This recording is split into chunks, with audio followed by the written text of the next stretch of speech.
Life as a marketer was a relentless race, but I was good at it, really good. My name's Lucy, and by the time I hit 33, I had nailed down almost everything I'd set my sights on, including buying my own place. Only a couple of payments left and the apartment would officially be mine. No time for slowing down, though, not even for romance.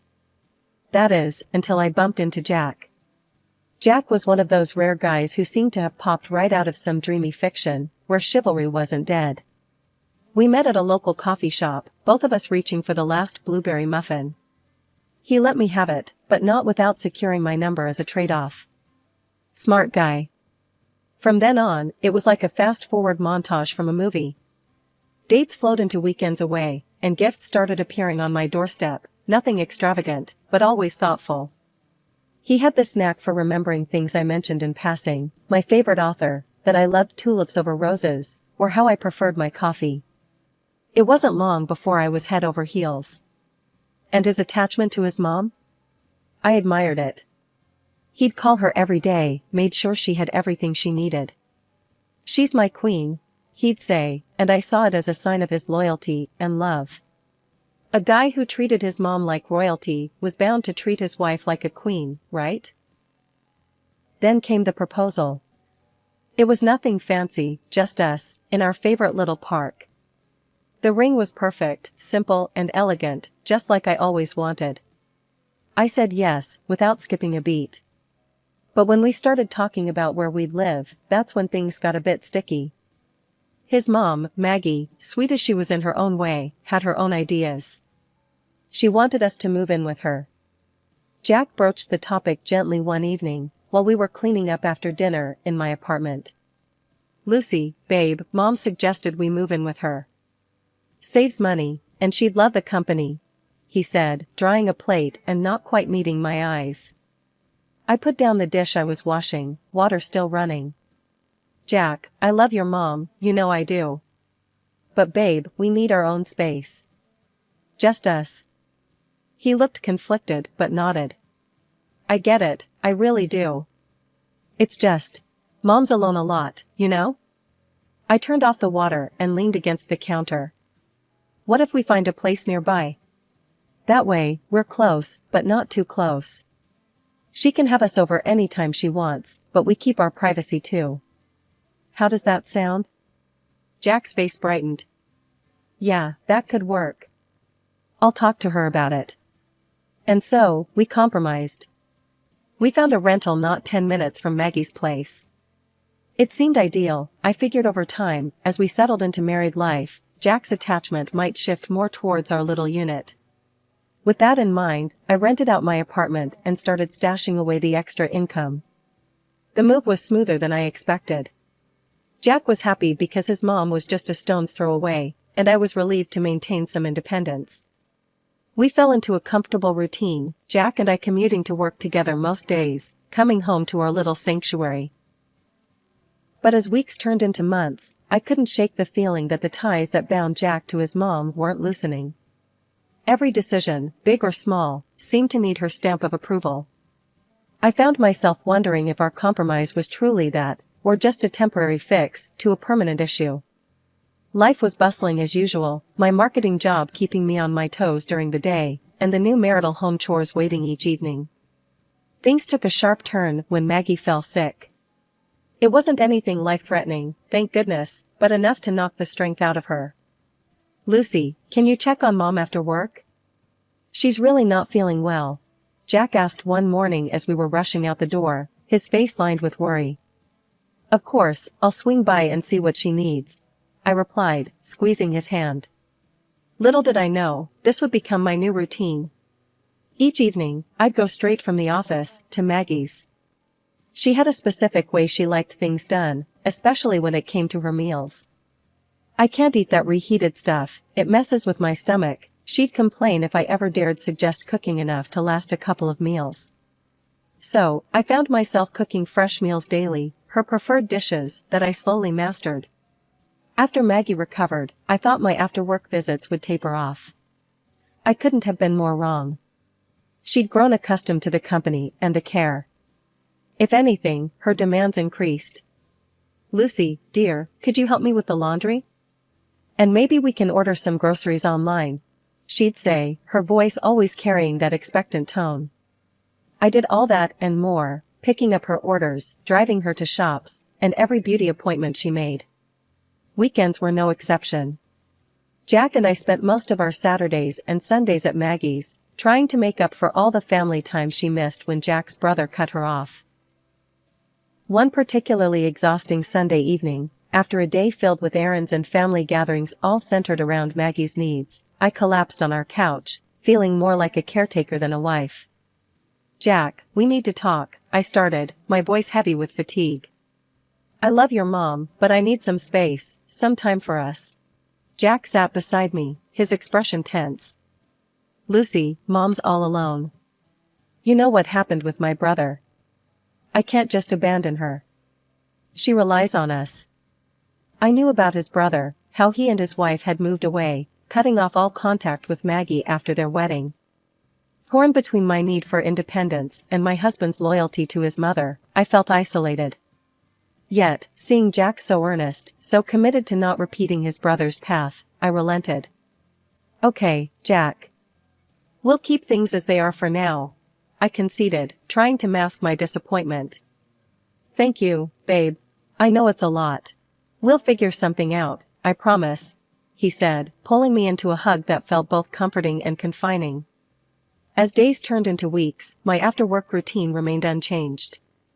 Maggie's house became a second job, one that paid in tired smiles and a sense of duty. My own dreams and desires took a back seat, tucked away like the old novels I no longer had time to read. A year has passed since that conversation, but nothing much had changed. If anything, things got even more intense. Every day after work, my second shift began, cooking, cleaning, running errands for Maggie. By the time I got home each night, I was wiped out. One evening, sprawled on our couch with aching feet propped up, I broached a subject that had been on my mind for a while. "Jack, don't you think it's time we think about having our own little family?" I asked, trying to sound as casual as possible, despite the butterflies in my stomach. Jack's face lit up, a stark contrast to my tired expression.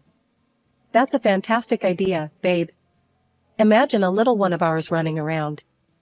And hey, we could buy a bigger house, move in with Mom to help out. What do you think?"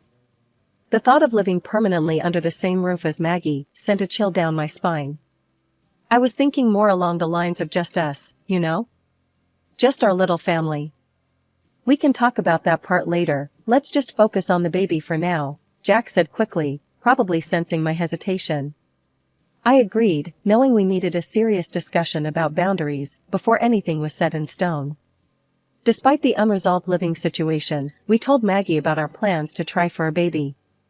Her smile didn't quite reach her eyes. "A baby, huh? That's wonderful. You two will make great parents." Her tone was flat, and I couldn't help but feel a pang of guilt, wondering if she felt like we were trying to replace her with a new family member. But I pushed those thoughts aside, focusing on the future. Months turned into a year, and despite all our hopes and efforts, nothing happened. I followed every health tip I could find, cut out alcohol, ate healthier, hit the gym more. Still, no baby. Worried, I booked an appointment with a specialist to see if something was wrong. Sitting in the sterile clinic, after countless tests, the doctor finally had some answers. "It's unusual, Lucy, but your blood work shows elevated levels of a hormone found in birth control pills. Have you been taking any form of contraceptive?" I stared at him, bewildered. "No, absolutely not. We'd been trying to conceive. Why would I take birth control?" The doctor looked just as confused as I felt. "It's definitely odd. If you're sure about not taking any contraceptives, this shouldn't be happening. Sometimes, prescriptions can get mixed up." I thanked him, my mind racing as I left the clinic. The drive home was a blur. How could this be happening? I'd been so careful with everything, checking and double-checking everything I consumed. Did someone tamper with my medication? The idea seemed ludicrous, but desperation and confusion clouded my thoughts. That evening, as per usual, I was at Maggie's house, cleaning up after dinner when I noticed something that made my heart stop. An empty package of birth control pills peeking out from underneath some other trash in the bin. The room spun a little as I pulled it out, examining it. This had to be a mistake. "Maggie, can I ask where these came from?" I said, holding up the blister pack for her to see. My voice was calm, but inside, I was anything but. Maggie glanced over, her face draining of color as she saw what was in my hand. "Oh, those? I don't know, must be old," she stammered, looking anywhere but at me. "That's funny, because it looks recent. And I just found out I've been having birth control in my system. Been wondering why we couldn't get pregnant," I said, each word sharper than the last, watching her closely. The air felt heavy, thick with tension as Maggie shifted uncomfortably in her chair. "Lucy, you have to understand, Understand what, Maggie? That you've been messing with my life? My marriage?" The shock was giving way to a burning anger, my voice rising despite my attempt to control it. Maggie sighed, a long, weary sound. "It's just, if you had a baby, then you'd stop coming around as much. Jack would stop. I can't lose him too, not like I lost his brother," she confessed, her voice cracking with emotion. "So you decided to play God with my body?" I was incredulous, feeling the sting of betrayal from someone I had trusted, someone I had cared for. "I'm sorry, Lucy. I thought I was protecting my time with my son. That's all." Her apology sounded hollow, doing nothing to cool my anger. I didn't have it in me to argue further. I left her house, a storm of emotions brewing inside me. At home, I waited for Jack, rehearsing the conversation in my head. When he walked through the door, I didn't waste a moment. "Your mom has been replacing my vitamins with birth control pills. That's why we couldn't get pregnant. I found the pack in her trash." I blurted it out, the words tasting bitter. Jack froze, his expression one of confusion that slowly morphed into disbelief. "Mom? No, she wouldn't. She admitted it, Jack. She did it because she thought we'd stop visiting if we had a baby." After a moment of tense silence, he sighed, running his hands through his hair. "Lucy, I know it sounds bad, but, you know Mom's been alone a long time. She was just scared. Can't you see that? Please don't be mad at her." "Mad? Jack, she violated my body, our trust. How can you just stand there and defend her?" I couldn't believe what I was hearing. It felt like the world was upside down. "I get it, it's messed up. But she's my mom, Lucy. We can get past this, right? Let's just forget it happened and move on," he said, almost pleading. Forget it happened? As if it were that simple. But I saw in his eyes that arguing would get me nowhere. From that day, I kept a vigilant watch over everything in our home. No more unsupervised visits to the medicine cabinet for Maggie. 2 months later, despite the odds, I found out I was pregnant. The joy was tempered by caution, given the recent betrayal. When we told Maggie, her reaction was as cold as ice. "That's nice," she said flatly, then immediately asked about dinner plans as if nothing significant had been shared. Prepping for the birth of my baby became my new project, as intense as any marketing campaign I'd ever run. I signed up for prenatal classes, eager to learn everything I could about bringing my baby into the world as naturally as possible. Yet every class was a sharp reminder of my solo journey. Couples filled the room, hands entwined, while I sat alone, my chair next to me painfully empty. Jack made excuses for every session. "Babe, you know I've got so much on at work, and Mom needs me tonight." Or, "I'm just not up for it, you know how these things make me feel." It was always something. Feeling more and more isolated, I threw myself into planning for the birth. I chose a clinic specializing in natural water births, located outside the city, known for its serene environment and expert care. It wasn't cheap, but I had been saving every penny from the rental income of my apartment. This was about bringing my baby safely and peacefully into the world, and I wasn't going to cut corners. One evening, while dining at Maggie's, the conversation inevitably turned to finances. "You know, Lucy, I heard those birthing centers cost a fortune." Why waste money when the hospital here does just fine? Maggie said, her tone more accusing than curious. I took a deep breath, trying to keep the irritation from my voice. It's not a waste if it ensures the health and safety of your grandchild, Maggie. I've got it covered. Jack, who had been half listening, suddenly tuned in. Covered? How's that? Well, I've got a reserve account from the apartment rental. It's more than enough to cover the costs, I explained, a bit reluctantly. Maggie's eyes sharpened, her interest visibly piqued. Oh, you've been saving up? That's good foresight.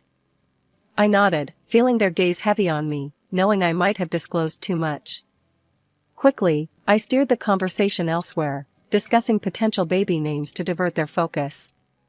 Despite the ongoing stress, I continued my solo visits to the prenatal classes, each time returning a little more empowered but also a little lonelier. The clinic staff was supportive, and I often stayed back to ask questions about the birth process.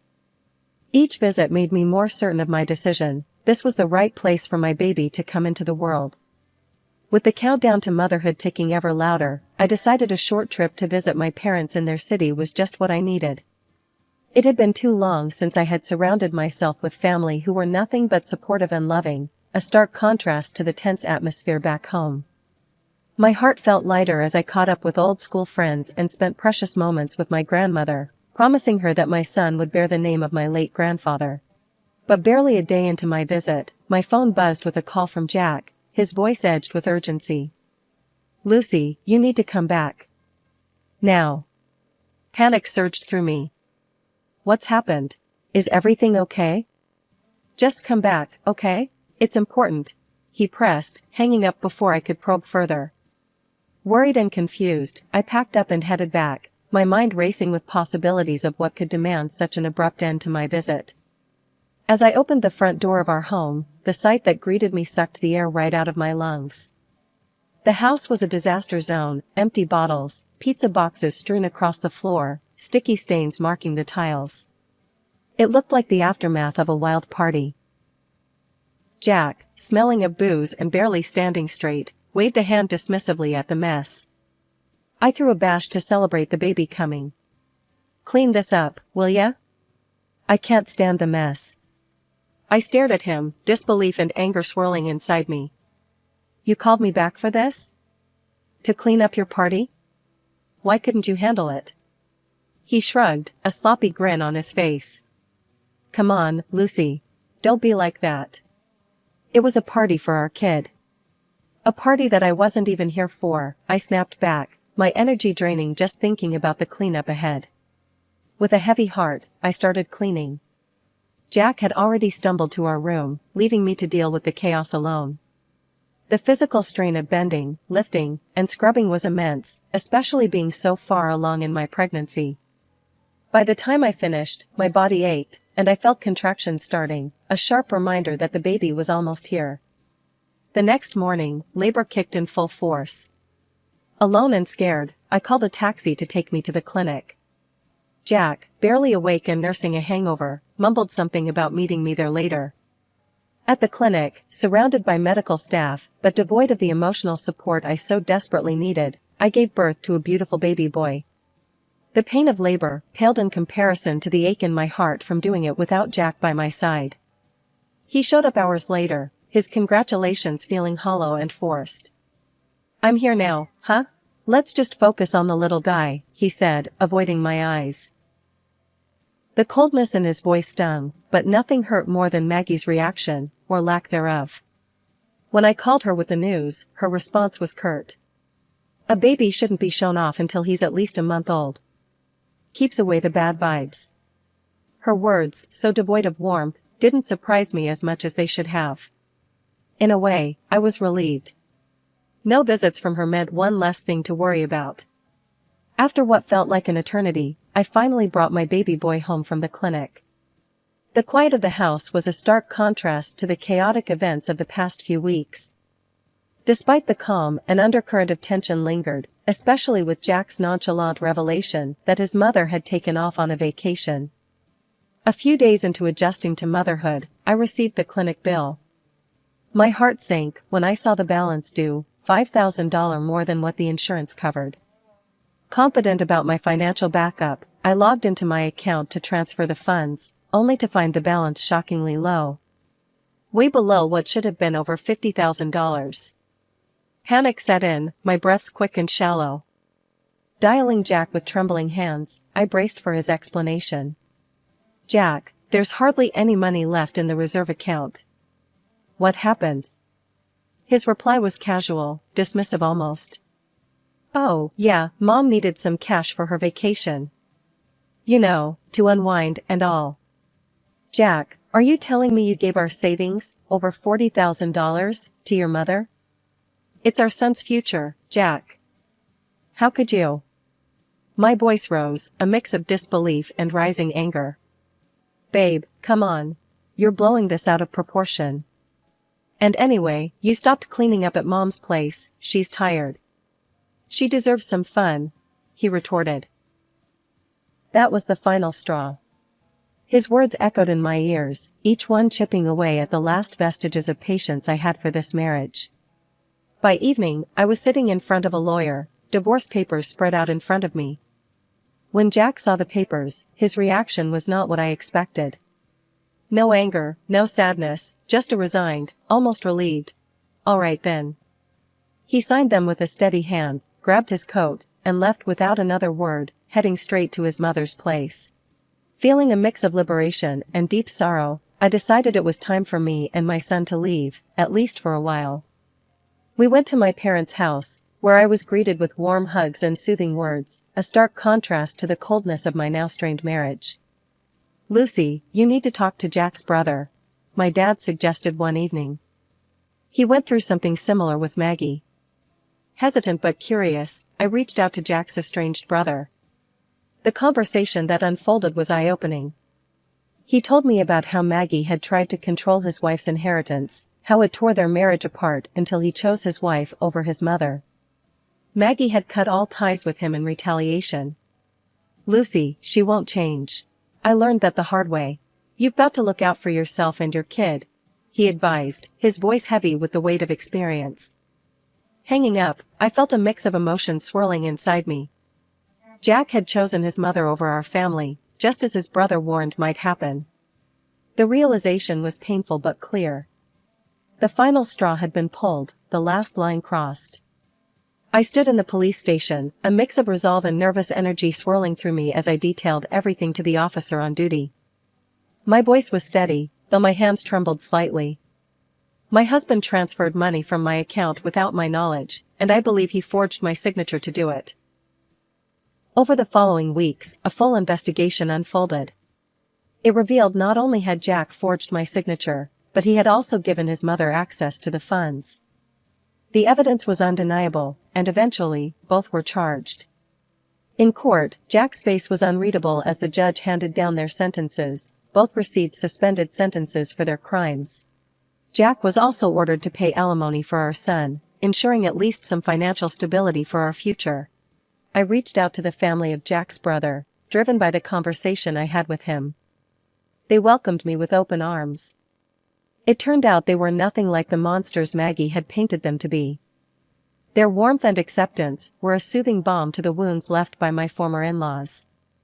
One sunny Saturday afternoon, as our children played together in the backyard, Jack's brother, Mike, threw a couple of steaks on the grill, and his wife, Sarah, handed me a chilled glass of lemonade. "Lucy, we're just glad you reached out. Mom, she can spin quite the tale," Mike said, flipping the steaks with a practiced flick of his wrist. Watching Danny laugh as he chased after his cousins, a sense of peace settled over me. "Thank you, both. It means the world to us to have family like you."